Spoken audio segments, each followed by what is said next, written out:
16 अगस्त 2004 बिहार का सीवान जिला। एक आम सी सुबह थी, लेकिन चंदा बाबू के परिवार के लिए वो सुबह एक खौफनाक रात की शुरुआत थी। चंदा बाबू उस समय पटना में थे।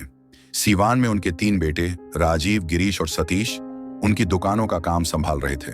2 दुकानें थीं, एक मकान के नीचे और दूसरी बस स्टैंड के पास।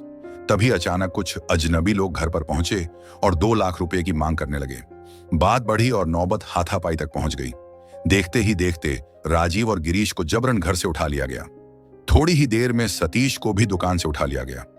इस पूरे अपहरण की पटकथा लिखी गई थी प्रतापपुर से, सीवान के कुख्यात बाहुबली और पूर्व सांसद मोहम्मद शहाबुद्दीन के घर से। तीनों बेटों को प्रतापपुर लाया गया। जब उन तीनों बेटों को अगवा किया गया, तब शहाबुद्दीन ने खुद जेल से प्रतापपुर आकर इस पूरे ऑपरेशन की कमान संभाली थी। प्रतापपुर में पहले तो सतीश और गिरीश को बेरहमी से पीटा गया। फिर शहाबुद्दीन ने तेजाब मंगवाया।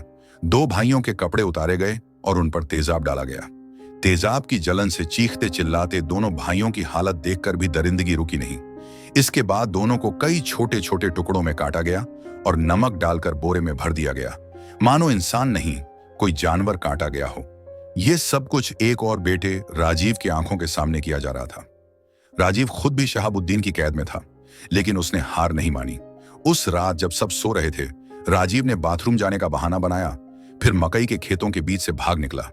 राजीव की गवाही और चंदा बाबू की लड़ाई ने इस केस को देश भर में सुर्खियों में ला दिया।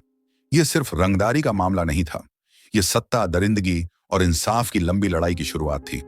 कहानी यहीं खत्म नहीं हुई, लेकिन उस रात के दर्द ने बिहार की राजनीति और जनता के दिलों पर एक ऐसा जख्म छोड़ा जो आज भी हरा है।